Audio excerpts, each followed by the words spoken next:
Space. Now we're good. Now we're good? For real? Okay, try again.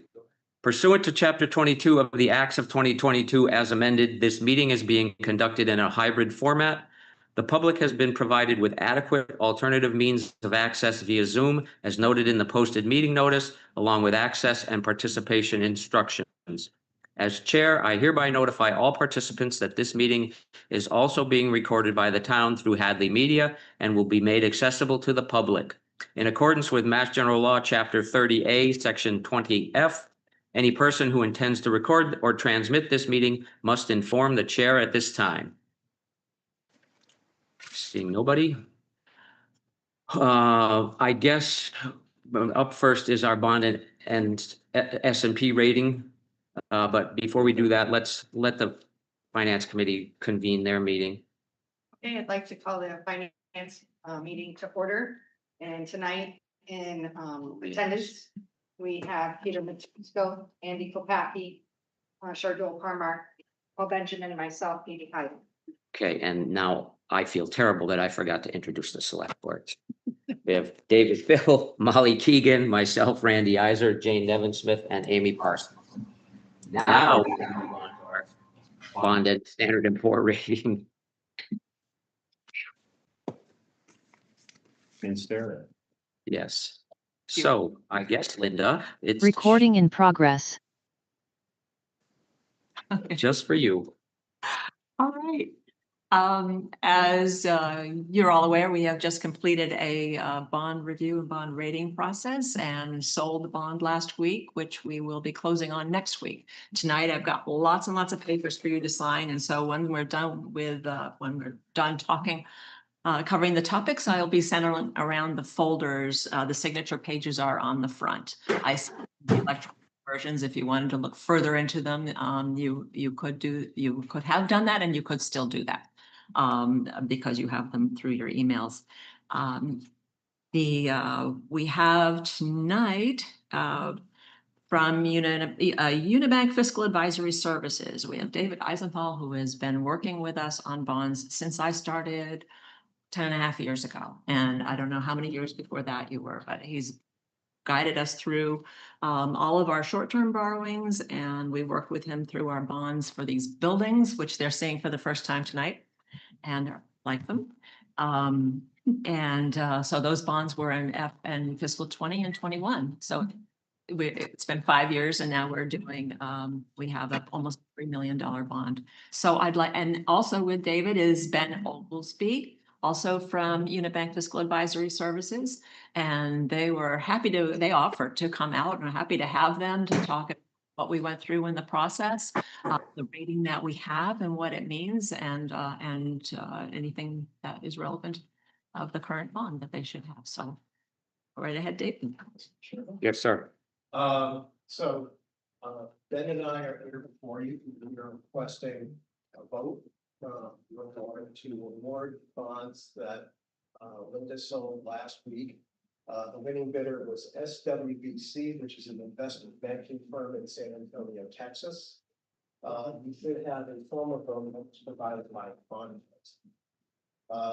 As Linda noted, the town took bids on Wednesday, August 27th.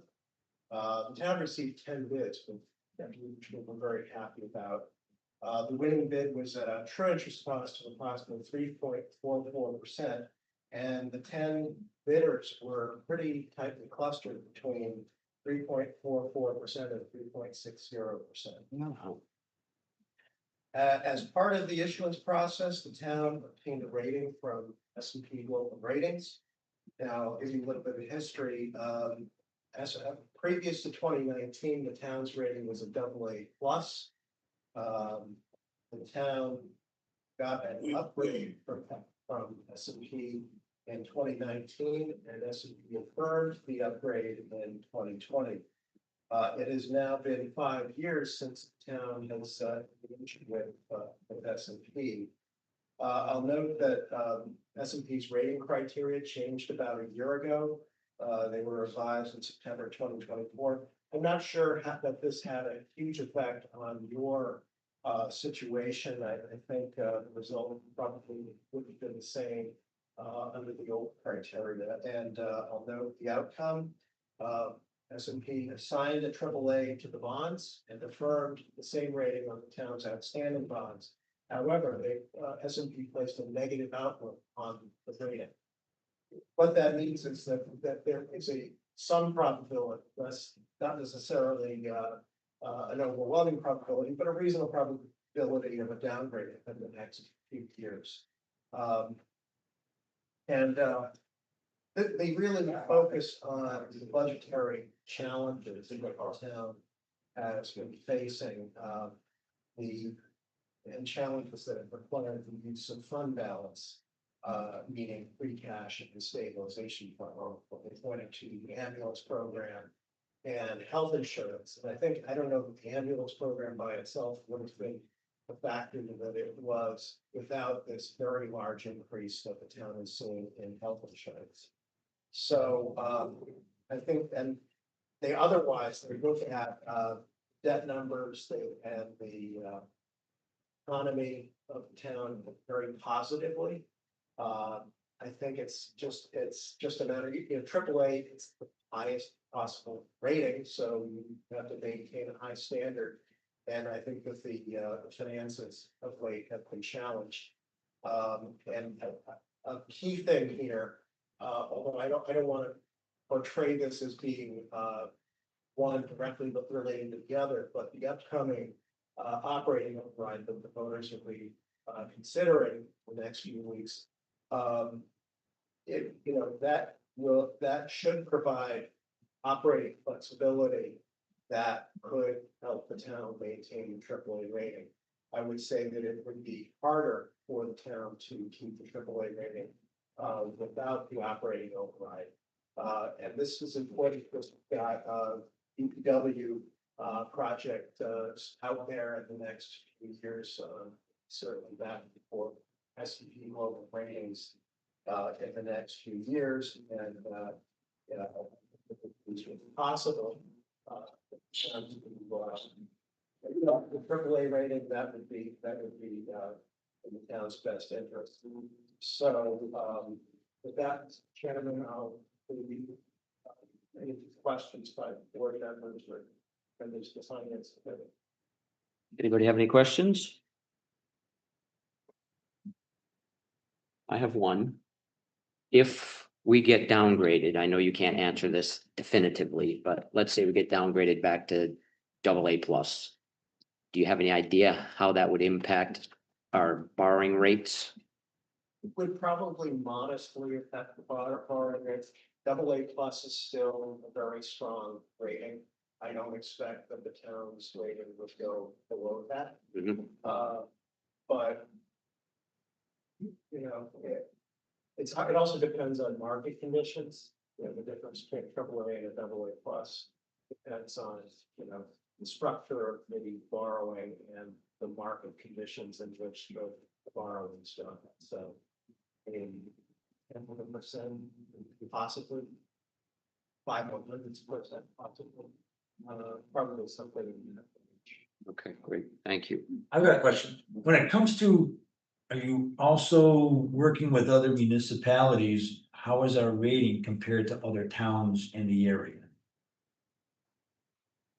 Mostly, AAA is one of the strongest ratings in the whole of America. But if we were before AA plus, which of course is not as good as the AAA, how are we comparable to other towns? Do you know that information? Are we above average? Are we average with others of all the other standards of other towns? Are there other towns around us that are at that AAA level? Just curious as to how our standings are to other towns. Mr. Chairman, the city of Northampton has a AAA rating. I don't think of other.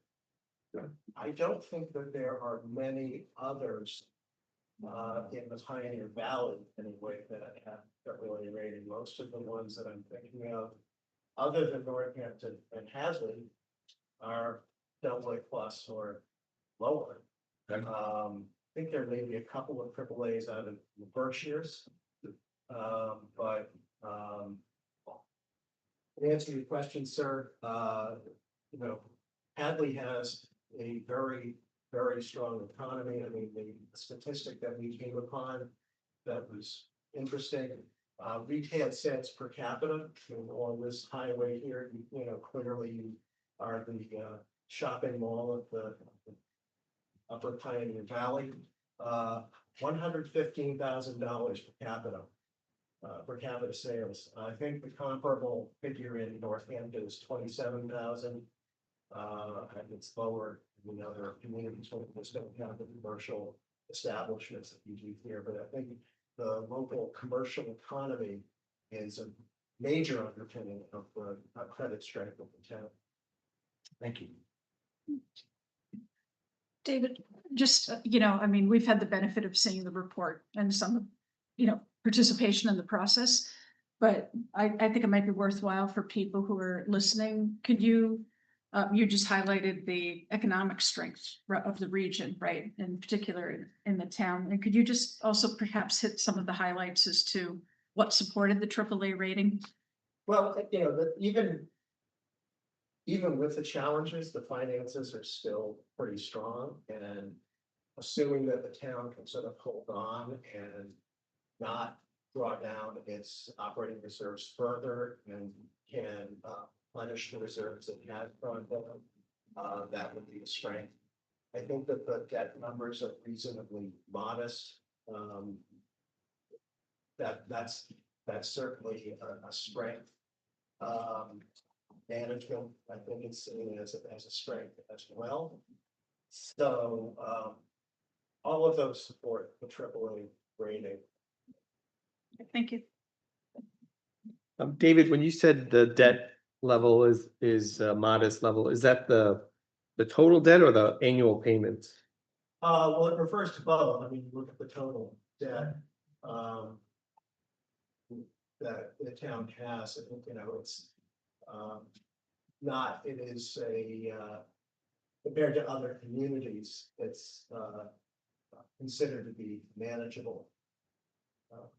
And what do you see, I guess, compared to where we are, which is 8.4% of the budget?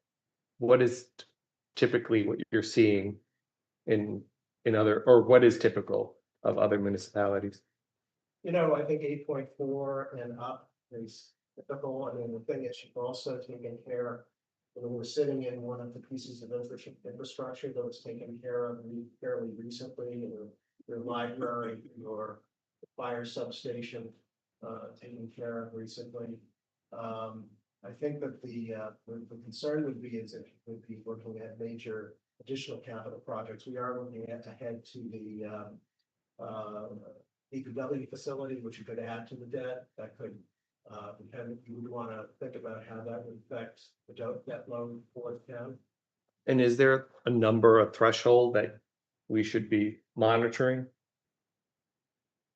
I think it would depend on the exact plans for the DPW building. I want to look at that. And, look at the timing of that, the financing of that, to see how that might affect both payments and debt levels. And we have to see how that would affect. I guess I'm not answering directly because I think it depends on, it would make a difference if the DPW facility is 5 years from now as opposed to 3 years from now. Based on the schedule of the debt? Based on the schedule of the debt, we'll be paying down more debt as you go along. I will say that a good chunk of the debt that's being issued now is supported by water and sewer revenue, so it's not placing a load on the tax base the way other issues from 2019 and 2020 issues did, where those were debt excluded, which are still, even though the debt exclusion doesn't impact directly the budget, it's still a draw on the tax base. And S&P looks at that, they look at both within the levy limit and debt excluded debt. As long as they're supported by taxes, they look at those as being a load on the tax base. And do you look at what we're spending, we're using the debt for, the purposes of the debt, is that, or you're just looking at strictly? You mentioned this building, library, we use debt to finance them, but I guess what we're buying. Oh, Well, part of the thing is that Massachusetts general laws are pretty strict about how and what purposes, the purposes for which a municipality can issue debt. And generally, equipment is limited, although a lot of this issue is financing equipment. But that's limited much more in terms of the amortization than say building. This building is being paid off over close to 30 years. Whereas the equipment, the absolute max for equipment, and some of the equipment really is very long life, so 20 years would be the limit for that, and the amortization of this issue reflects that fact. Andy? Just to follow up to Chardol's earlier question, David, when you were talking about debt level for the town, I know it's difficult to say, but if we are looking at the DPW or something like that, you were saying the average was about 8.4%. Is there a percentage that definitely starts putting up red flags? I haven't done that analysis, Mhm. to be frank, and I think especially if I was directed by Linda to undertake that study, we would look at that. And I'll go back to what I said before, I think we'd want to have some good assumptions about when you'd be financing, how you'd be financing. And compare that to the existing debt, because the debt stream that we're paying now, more as you go along, more of the debt will be retired, and so the debt will be lower, other things being equal. So it depends in part on when, and if you I think $12 million, it might depend on if you do this in different tranches over a couple of years, that might affect how we would look at this too. Yeah, I mean, we know the project's approximate price tag, at least it has a certain shelf life that it's valid, but we have an idea where we stand now. And so it would be interesting to know if we have that rough number, which was just under $20 million. What I would suggest is when the estimates are firmer, and I'd say we ask Linda to ask us to do some deeper analysis and have some good assumptions about the timing of the project. But I'm assuming for a $20 million project, you'd be talking about a debt exclusion. But I think we would want to be thoughtful about the analysis rather than just say, because it's a moving target, the debt levels. I think we'd want to be clear about what our assumptions are about when and how much gets financed. Right, well, we certainly know what we've got on the books now, and just from a planning standpoint, would there be an entry, it would be good to think about an entry point for that kind of debt, when what's the minimum amount of time we should be waiting, when's a better time to approach that project. So we can, instead of soliciting estimates for it that may sit on the shelf because the timing is poor, be better to have at least an analytical approach to how it would affect our debt, knowing that the approximate price range. But anyway, and can certainly talk more about that offline. And I just wanted to clarify, make sure I heard correctly, that going to AA plus rating would affect our borrowing rate. You said a 10th to 500th of a point? Yeah. So 0.05, 0.1, Okay, but it really depends on the structure of the borrowing and the market conditions. sure.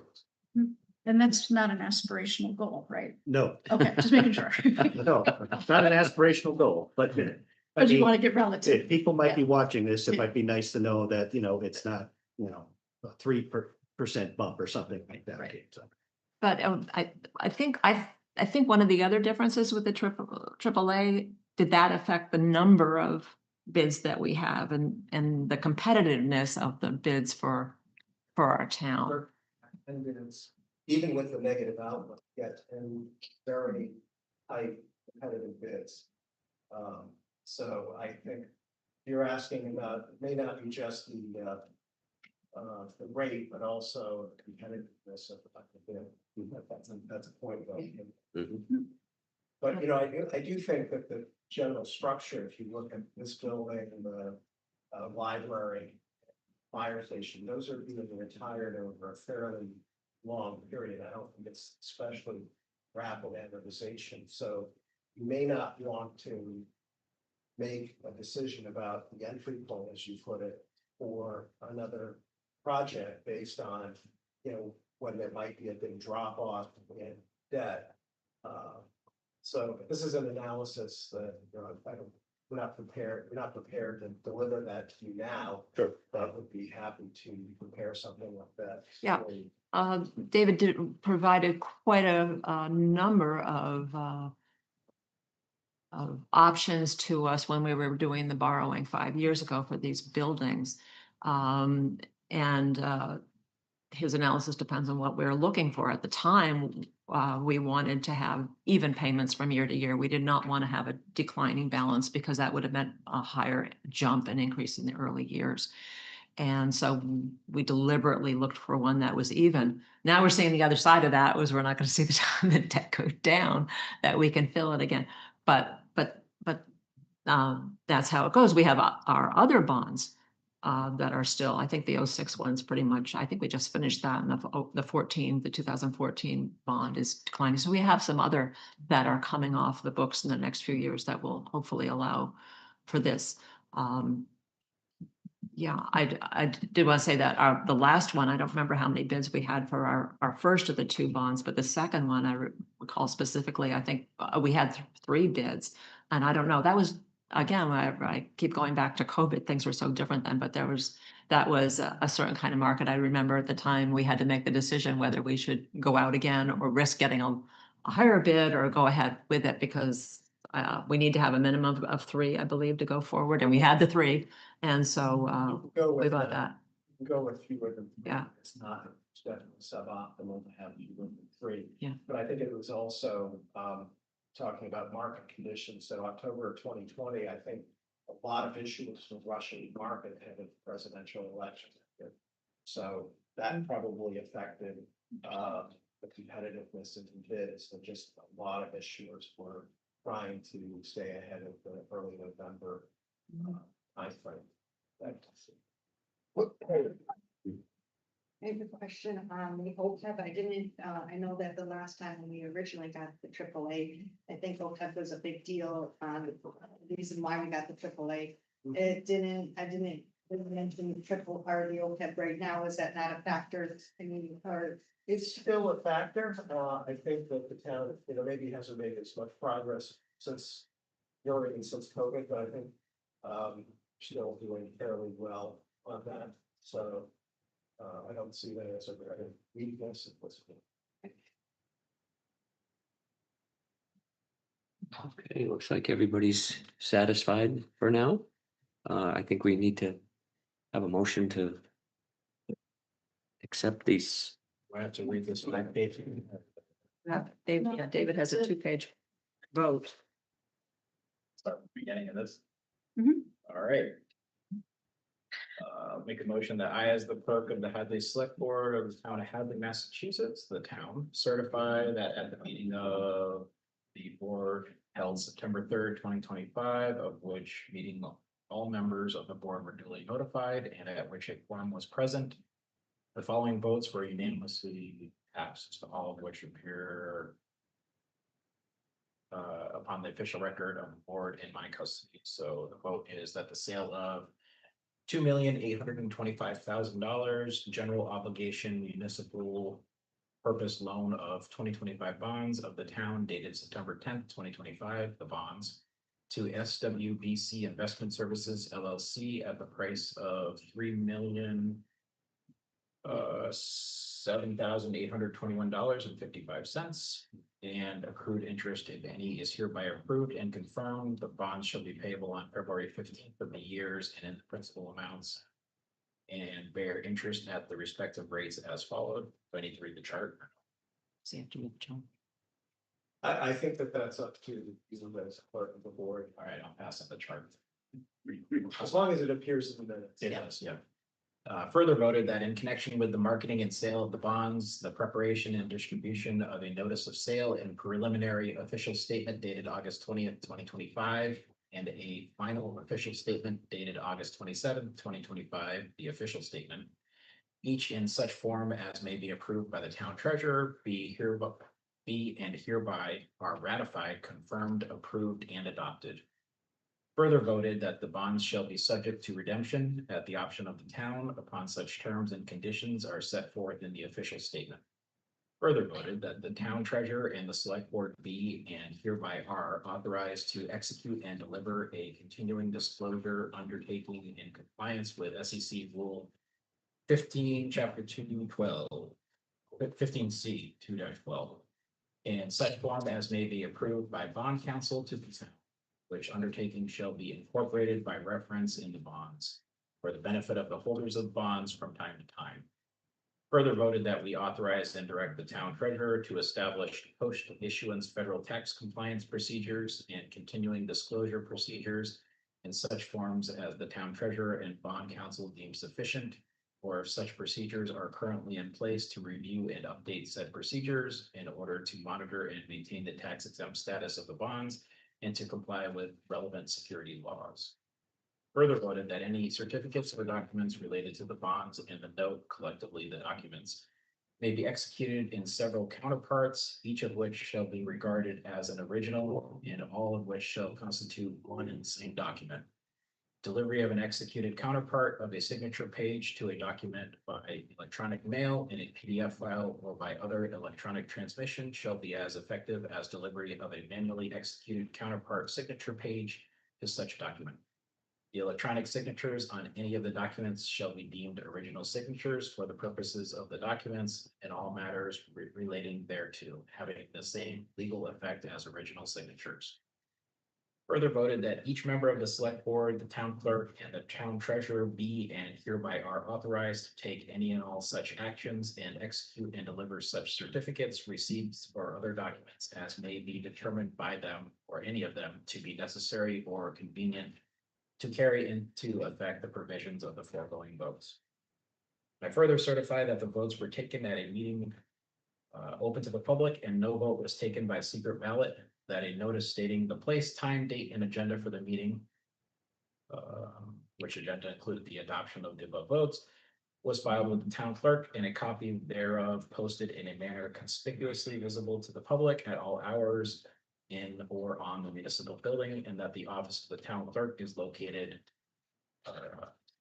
that the office of the town clerk is located, or if applicable, in accordance with the alternative method of notice prescribed or approved by the Attorney General as set forth in 940 CMR 29.03 2B, at least 48 hours, not including Saturdays, Sundays, and legal holidays prior to the time of the meeting, and remain so posted at the beginning of the meeting that no deliberations or decisions in connection with the sale of bonds or the note were taken in executive session, all in accordance with General Law, Chapter 30A, subsection 18-25 as amended. Second. Motion by David, second by Amy. All in favor? Aye. Okay, thank you much. So Appreciate it. just before David and Ben leave, I just wanted to say one thing. Obviously, we're voting on the outcome, which is a really great outcome, the AAA bond rating, even with the negative outlook. But I just wanted to clue people in on how this actually all played out. I think maybe Amy and I are probably the only two committee members who are aware of the entire backdrop here.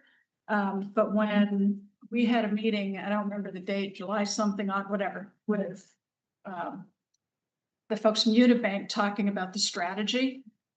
David kind of floated, well, you could do this or you could do that. And in a perfect world, wouldn't it be great if the audit was complete and we could get Standard & Poor's in here and et cetera, et cetera. I just want to remind everybody that at that time, we changed courses midstream, right? So we were just starting to work with a brand new accountant. And immediately Linda said, okay, all right, well, let's see what we can do. And I can't tell you the countless hours that Linda spent because and hit an obstacle every day. So one thing just started rolling, leading to another. So first it was like, okay, well, what do we need to do to get S&P in here? They have to have the audit. What do we need to do to get the audit done? Talk to the auditors. We can't possibly get the audit done in the time frame that you're asking. Okay, well, could you work with us a little bit? Fairness to the auditors, they said, well, we'll try, but we can't commit anything. And then we found out that some of the information that the auditors absolutely needed really had to come from the accountant, who, by the way, is the new accountant. So the accountant wasn't able to provide the information. So Linda said, what do you need? Figured out how to complete footnotes for the audited financial statements, which would normally not at all be part of her purview. Got that done. And then the auditors actually, I think they were so impressed, they were like, all right, well, maybe we can sign off on this. They started working overtime. And started working overtime themselves. And then everything that needed to happen to get Standard & Poor's to the table. Just want to compliment our partners here at Unibank as well. But this didn't just happen, okay? And again, Linda, I just want to say, I was watching, I was cheering you on, but I know absolutely what it took. I think, Amy, you agree as well. I mean, this could not possibly have happened without the level of effort that you put into it, and I want to thank you. Thank you. Thank So glad it worked out the way it did. Like you didn't Yeah. have anything, It's over. didn't have anything else to do with the override numbers during that time. Right. Just- Oh, yeah, the day job. Your day job. That's right. I didn't spend much time thinking about that. I really didn't until this was over, but yes, well, there was a lot of cooperation all around and a lot of the information I in turn had to get from department heads who turned everything around in an amazingly quick period of time. So, I mean, it just worked and I'm so glad. And we knew that if we didn't get the AAA rating, we'd done everything we could. So the AAA rating was really a bonus at that point, and we were really pleased to have gotten it. And thank you. Thank you both for all that you. Thank everybody that was involved. Yeah, Appreciate it. thank you. Comment that, we certainly wasn't foregone conclusion. But I think, fact that the town is considering this override, we reminded them of the economic strength here on Route 9, but that was a factor. Am I forgetting anything major? I think those were the big, items. The audit is gigantic, it's just, kudos. Absolutely. Yeah, we've had a lot of issues with audits across the region. It's becoming an issue for a lot of municipalities in New England. And it's not only Hadley, it's a lot of towns across this area are having trouble getting audits done on a timely basis.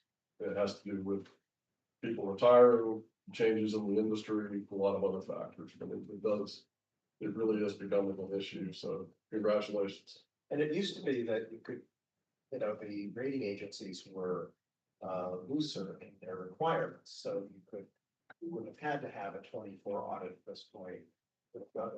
Used a balance sheet and a Schedule A, revenues and expenditures, but it's a combination of changes in the accounting and auditing industry and changes, regulatory changes for the rating agencies that are sort of converging, create some pressures. Worked. All right. It worked. Thank you again. Thank you. Great. But you're not done. I'm going to send down each folder. Thank you. Thanks. That one goes to David. That's the clerk vote. The others, I'll send down folder by folder. The first three requires each of you to sign on just the one page. And then the last one is gonna sit in front of you for a little while, because you each have 17 signature pages. So just keep turning the pages. I'll check on anything. Yeah, and I will still be here. Those you can handle one at a time. Amy nicely came, she got her signing over there. Cheated. Nice. All right, let's move along on the agenda. Item 2.2, the discussion of the override special town meeting. Before we get into that, two things. 17. Peter, we have a public hearing at 7 o'clock. So if you're talking, I'm gonna cut you off again. Don't be so serious. I'm always serious. Okay. And then item number 2, the chief administrator has an explanation to give us about some bad information we've been handing out to people at our forums. Yeah, so I spoke with the clerk today about a meeting that she had attended last night and informed folks that the way that an override works is that there are two parts to it. Both parts need to pass. That part has never changed. Those are facts. Apparently, my understanding was, I shouldn't say apparently, my understanding was that because it's a two-part process, if one part fails, then you have to start over if you want to ask for the money. I misunderstood that when town council explained it to me, that if your ballot fails, then you do have to start all over again. However, if you ask to appropriate the money at town meeting and that fails, the select board is the only entity that can issue a ballot vote. They have issued said ballot vote. So regardless of what happens on the 9th, it still goes to a ballot. The wonderfully confusing part about it is that if it were to fail at town meeting and pass at the ballot, what that means is that the town has said, yes, we'd like to have an override, but you don't have any money to do it with. So the select board could bring it back to another town meeting and ask for the appropriation. The idea that the confusion is the philosophy of what town meeting is for. Town meeting is the appropriation source and to give folks the ability to ask questions and get explanations. It is required to pass there, but it doesn't matter the order in which it happens. So what I had been explaining to people is that if it fails at town meeting, then it does not go to a ballot. That is not true. If it fails at town meeting, it can still go to a ballot. If it fails at the ballot, it fails. If it passes at the ballot, ultimately, the money still needs to be appropriated at town meeting. So they could bring it back at the fall town meeting and ask for the appropriation again. Question, if it fails at town meeting now, Yep, it passes the ballot, yep, it fails at town meeting in the fall. Mhm. Can we try again in the spring? they could. So that ballot stays in effect forever? I don't know. Or I does don't it- know if it's in perpetuity, but I do know that that's how, actually, it was explained to me that that's apparently how the safety complex and the elementary school were built. It went over and over and over again to these different levels until it passed ultimately. So I wasn't If it, around for that. if it passes at the ballot. But let's say it does, so like in your scenario, it doesn't pass at town meeting. It passes at the ballot. Is it, I know we need both for it to be. All set, but is the ballot vote? What increases? The rate, The ballot vote approves the override. it But approves. the town override. meeting is the only thing that approves the spending of the money, that appropriates the funds. So even if it fails at town meeting and the ballot is voted, yes, we're gonna be taking money and nothing's happening with it. You're not taking, you're not. I mean, not taking money, but we're increasing the taxes. No, No, No, it's town approves. it no, basically. it has to pass both processes. Yeah, for it to go into. Exactly. Town meeting is just approving that, I mean, the ballot is saying, yes, we want it, but town meeting has to approve it. So until town meeting approves it, the money goes Doesn't- nowhere, Nothing happens. right? So, Not the money going nowhere, nothing happens, nobody's Right. taxes goes up. Right. Nobody pays more. so, Okay. but do we? Let's just say that it's a very, very close vote at town meeting, or it fails at town meeting. Do we want to go to a ballot vote? Because my understanding is what's approved on that ballot is the only thing that can then be approved at a future town meeting.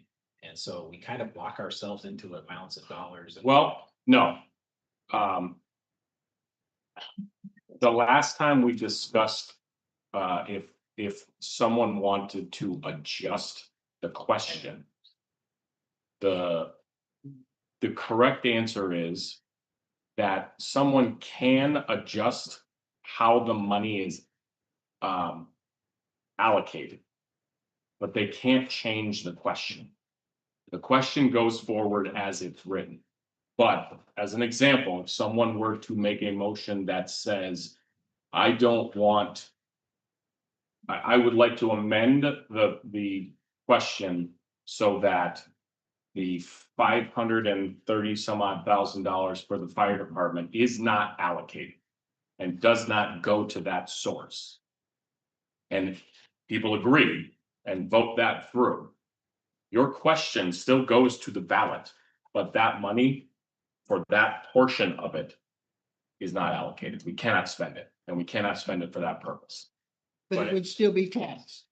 No, it's It would be the same as reserved- if someone voted the same as if the entire question was voted down. The money is not approved by town meeting. So if someone were to make a motion to change the question doesn't technically change. But the money apportioned for that purpose, whatever someone wants to do with it, if town meeting agrees, is not spent, it's not allocated, and it cannot be spent. So It can't be spent for, say, the fire department, but it would it then go to the general fund? no, or it just can't be- it is not, it's like I said, it's the same as the entire question being voted down and then it being approved at the ballot. The money's not there. So that portion of the money would not be there to spend. Now, you can bring that part back, just like you could bring the entire question back if it's approved at the ballot. You could ask for that, say, at the spring town meeting, if you wanted to, that's completely under the select board's purview. But Can we? Yeah, I mean, just triple check that before Tuesday night, because I thought the way that it was explained to me was, and I'm not even remembering the numbers at this point, but let's say it was a 2.2 million. Thank you. So 2.2 million. That it could be amended to say that some portion of that wouldn't go to, I mean, we're using the example of the fire department.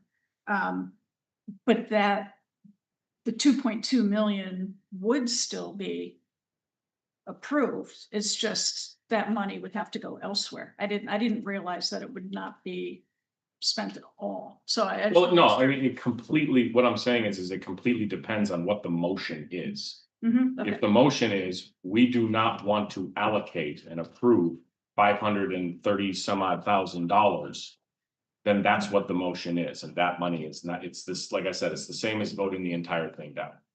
So, it is tremendously confusing. It is very illogical. Ultimately, the way that the DOR reads is that, I can quote it for you because I've read it about 50 times. In a municipality, both of these, the meeting and the ballot vote must pass, and neither one supersedes or overrules another. However, if it gets voted down at town meeting, you can still have the ballot vote. But if you reverse those and you have the ballot vote and it gets voted down, you can't have town. So I'd love for somebody to explain that to me, but that's municipal law. Lisa will be there. Lisa will be at the meeting, Yeah. so she will be able to. If someone makes a motion, she will be able to wade through all of that and get us to a solution. Peter, My question is just a scenario, say there's 400 people at the town meeting, 300 people say no, 100 people say yes. Knowing this of the majority of the taxpayers that are going to this town meeting. Are you as a select board still gonna be pushing for this ballot? I think that would be a very, my personal opinion, that would be a very difficult call. I think if it's resounding, that in your example, that we need to think long and hard before we just plow forward with a ballot. If it's close, I mean, I think that maybe that's a different conversation, but I think it would be Ballot's hard. happening anyway. Well, so that would be the other thing that we would have to check with council, that if that happens that night and we want to have that discussion. She would have to tell us legally if they can stop the Stop the ballot from ballot. happening. I don't know the answer to Is the that. ballot happening or is it Accordingly- at the discretion of the select? If it was. voted down? it's currently scheduled Yeah, for the 29th, and what Mike just said is, we're not sure if we have the authority to cancel it. I asked her, I spoke with her last night and this morning at length, and I asked her a lot of questions. I tried to throw all these scenarios that we're talking about right now at her. Can they swap can they put the ballot first and have the ballot before the town meeting so we don't waste everybody's time? Can they cancel town meeting and just do the ballot? And her explanation to me was simple. She said, this is normal. How this process works is normal, because I was really upset that I was giving people wrong information. And she explained that it's not that bad. This is how this is meant to be. No one, in your town has ever done an override before, so it's understandable, but that still didn't help me. But ultimately, she said, you can't cancel town meeting and you can't cancel the ballot. Ultimately, I'm not sure if she meant legally can't, or you are not changing this process. It has been set, and this is the path that you're on. Let the people decide what they want. So that's where we ended. And she said, I will be there and we will go through everything to explain it if people have questions. And again, if motions are made, I don't want to get into hypotheticals about it, but she will help us through that process if someone wants to change it. What she did say is, when we talked about this probably a month ago, and someone asked, can the question be changed? I think was how it was formed. The answer is no. But motions can be made to alter how the money is appropriated. And that's the confusing part about the process, is that both do need to happen, both do need to pass. But ultimately, the ballot vote, if it passes, allows the select board to try to appropriate the money, because ultimately what the town has told them is we want this override.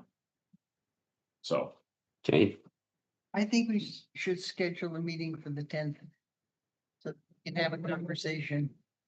We need it, and if we don't need a meeting, then we can cancel the meeting. select board, Select board meeting on the day after, on the 10th. oh, okay, Randy?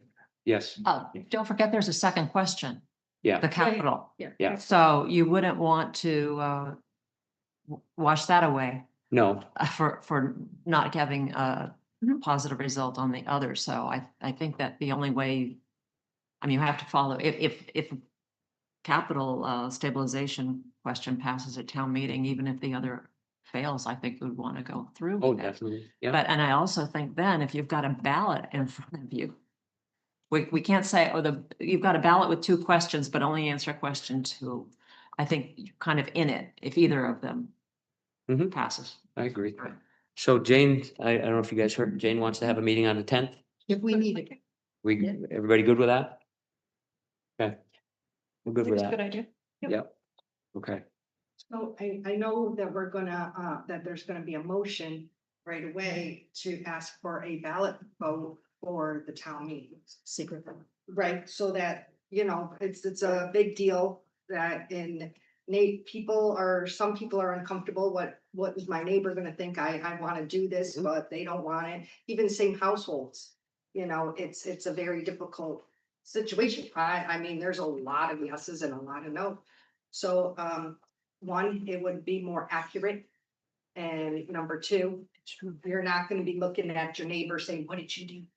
You know, I know that is going to be a motion right away Mhm. to be asked for. So, with that, I think we need to think about certain things. I think it's gonna be busy. I think there's gonna be a ton of people there because it is talked about constantly right now.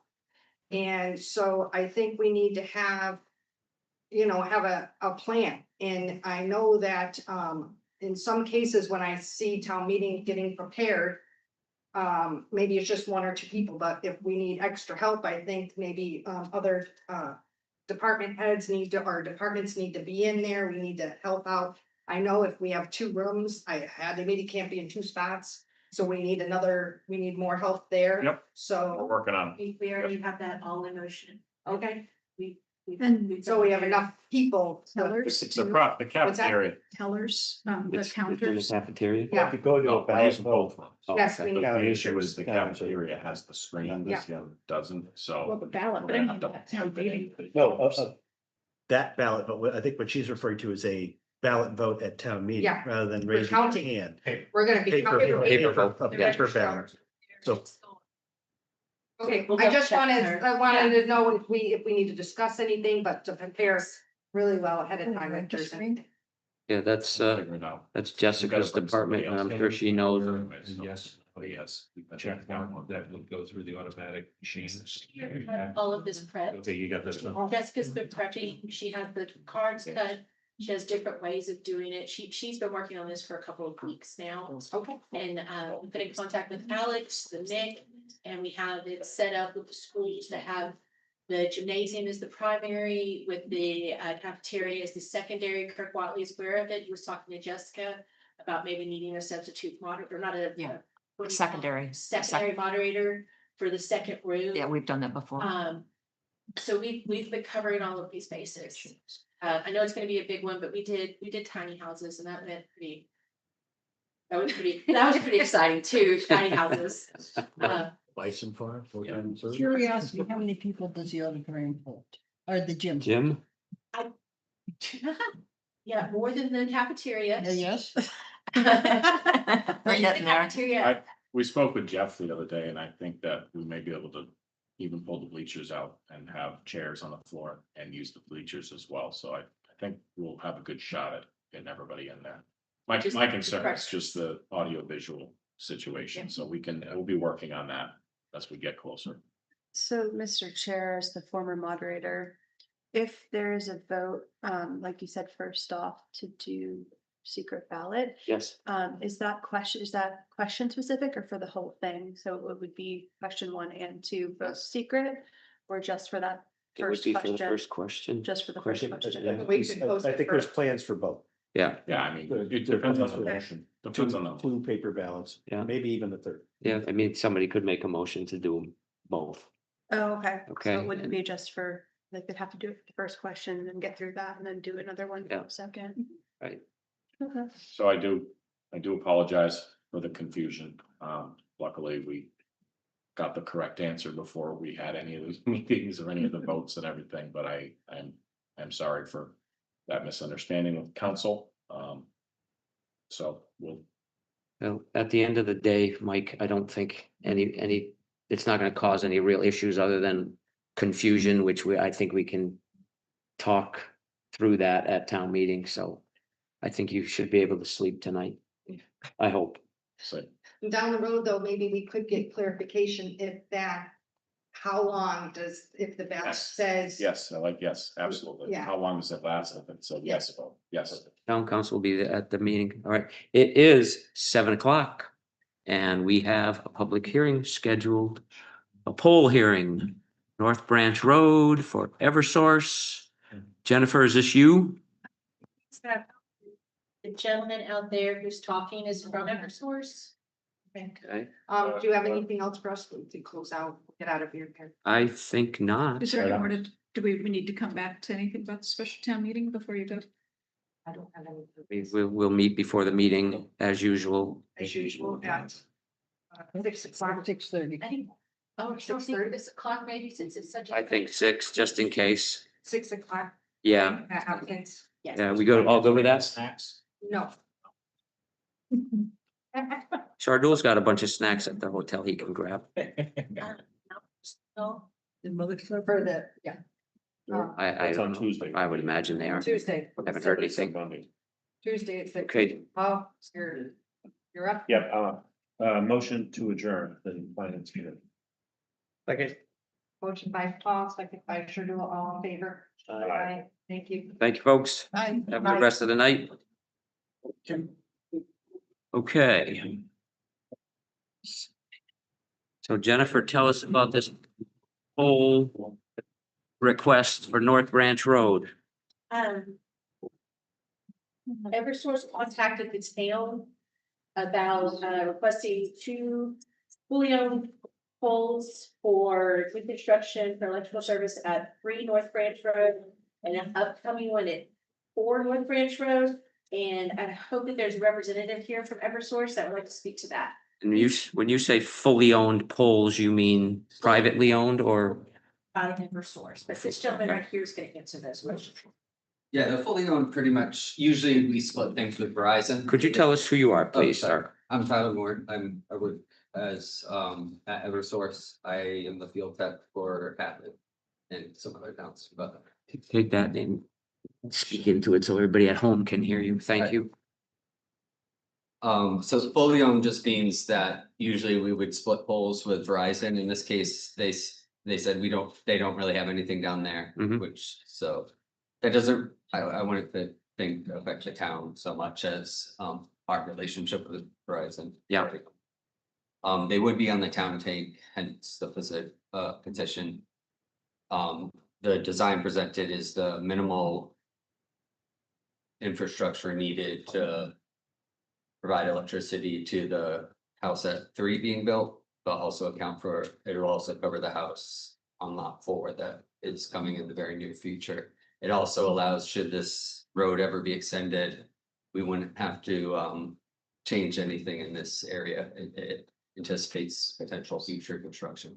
Okay, and you're talking, these 2 houses are relatively adjacent to the transfer station, correct? They're, Not right next door, but they're in the vicinity of the transfer station. Yes, no? I'm not sure what you mean by transfer station. Yeah. The dump It is. Oh, There's a map for you. yeah, I can. Attached. attached to what? I didn't see a map. They're at the corner of the road there before it turns. Yeah, Okay. there's a. So it's small- Mr. By's lot and the one across the street where the house is being built. Okay, I know where it's at. And are these poles going in anybody's farm fields, in front of anybody's farm fields? The first, it's tricky how the lots are broken up there, because in front of lot 3, there is a strip of land that I believe would technically be farm fields, so it's owned by someone else. The pole would not be on that property. That's the. Lot 3 is you guys, Yeah, the house that's being built currently? this is the strip Yeah. I'm referring to, lot 3, lot 4, these are the 2 poles we'd like to put. The southernmost yellow circle would be on the property of lot 3, but within the town tank. Yeah. The one above that would be on the property of lot 4, I believe, but within the town tank, so none of the poles would be in the farmland, but that topmost new pole would have a wire that potentially between those, up in the air. Okay. And this lot 4, is that pin there still, Chris? Okay, so I just want to make sure you don't get onto, is Psychowski owned next to you? Or is that, yeah, I'm just concerned that the farmers don't have to work around guy anchors and stuff like that. So both the pole and the supporting, the guy would be on lot 4. Okay, And I checked today, the stakes are there. In the spot they were originally put. And the wire that would go potentially go over this property would be approximately 4 feet in the air. 40 feet in the air? Yeah, I believe we're doing 40 feet, 40-foot poles, so, and it'd be at the top, single phase. Okay. We could go up to 45 without it if preferred. This is, the river's down here, right? Correct. And the dump is here. Yes. And this is the house that's already in existence. Or Mhm. Or it- construction. it's in partial existence. Okay. Yes. Make a motion to approve the poll petition. I will second that. Okay, motion by David, second by Molly. All those in favor? Aye. Aye. You're all set. Thank you for your time. Thank you, everybody. Double check, if there's nobody here for public comment. Oh, Oh, is there any regarding this? because it's a hearing. Okay, is there anybody here for public comment regarding this issue? Okay. Thank you. Right. Item 3.2, water and sewer administrative abatement for 237 Russell Street. Who's gonna, This is a simple abatement request for 237 Russell. And I will hand this down. It is a error in the building system. And all they need is for it to be the only amounts due for the infrastructure and access fee and all other to be waived. Sorry, yes, it was, yes. Did that catch his eye? It caught his eye and opened it very, very, very wide. And the collector's office very quickly looked at it, adjusted it, Yeah, I and think that's. asked for that abatement to go through. Motion to approve the abatement. Second. motion by David, second by Molly. All those in favor? Aye. You can let Mrs. Blacksky know on vacation there that y'all gave, that everybody got a good chuckle from that. Well, okay, Really help our expenses. it would. They talked about the water rates going up, that's Yeah, ridiculous. yes, it is. All right, moving along. Item 4.1, consent agenda. Tonight on the consent agenda, we have the minutes of August 7th, 2025, use of the lower reservoir by the Young Men's Club for a fishing derby on 9/27. Hopkins Academy Cross Country Team would like to use the town common on September 3rd, 23rd, October 5th, all those dates at 4 p.m. Sewer operator approval, DPW sewer operator list, and then memorandum of understanding Franklin County Solid Waste Management District and the town of Hadley for sludge hauling for fiscal year 26. Motion to approve consent agenda. Date, you read the wrong date, the last one for the cross country. It was 10:15, not 10:05. I thought I said 15. That's what I saw. Okay, 10:15. Back in. Stand corrected. Okay. David, did you make that motion? I did, yes. Motion by David, second by Amy. All those in favor? Aye. Aye. Okay, item 5.1, public comments. Is there anybody here for public comment? I would just like to say one thing about, well, however long ago, Mr. Fiden was here asking about the Econo Lodge. I just want him to be aware that we have not forgotten him. Planning board's working on some things with, town council. Hopefully we'll have some answers, possibly at our next meeting. I did email him today as well, Randy. Oh, I'm not supposed to address you. Okay, thank you. He knows. It's on the next meeting. Okay, great, thank you. Item 6.1, townwide building security policy. Yeah, this is a policy that, this is your second review, of this policy. This is again, one of those ones that, I believe many of the department heads who are in charge of our public buildings, which have after hours meetings a lot, were in need of some type of a policy that they could follow so that they could require a little bit more strict security measures, so that buildings aren't left unlocked or things like that. So this was something that I believe Carolyn was working on quite a while ago. I wrote the policy, sent it out to all the department heads, specifically those who are in charge of these buildings. They were asked to edit, add, subtract took all of their suggestions, created this, and again, this is your second read, so I'd be asking you to approve this policy so that they can make sure that, we can hold people accountable for. Motion to approve building security. Second. Motion by David, second by Amy. All those in favor? Aye. Aye, Can I just ask one quick question? certainly. The cameras, like, do we have them? Where are they and who's looking at them? The cameras for which building? Town hall. Town hall, the cameras are at the public safety complex and are being monitored 24/7 by your dispatchers. Okay. New business, item 7.1, employee appointments, resignations and retirements. So you want me to read this or would you? No, I can do it really quick. So we were finally able to fill our full-time dispatcher vacancy with Ricardo Page. This was I believe the third process we went through to try to find a replacement. We're with a vacancy there. Obviously, vacancies in public safety do not go hand in hand with overtime. So we did locate a phenomenal candidate in Mr. Page. And Joanne Putnam, my administrative assistant, is playing double duty just as I am, because we are in deep trouble in our HR department. We want to make sure that people are getting their payroll and their benefits handled appropriately. Joe has experience in that realm and has agreed to take that on at a fraction of what it would cost to hire a new person. And resignation, Theodore Casey has resigned as a DPW equipment operator. I would request that you vote to accept all of the appointments and resignations on this list. Motion to approve. Second. Motion by Molly, second by David. All those in favor? Aye. Aye.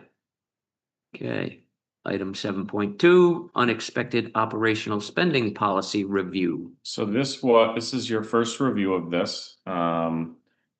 This was one of the discussions that came up when we were talking about the generator situation.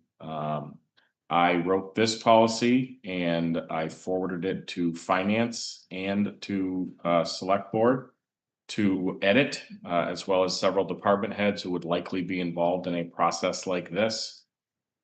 This is kind of the final that I got back as far as editing goes, and what people would like to see going forward.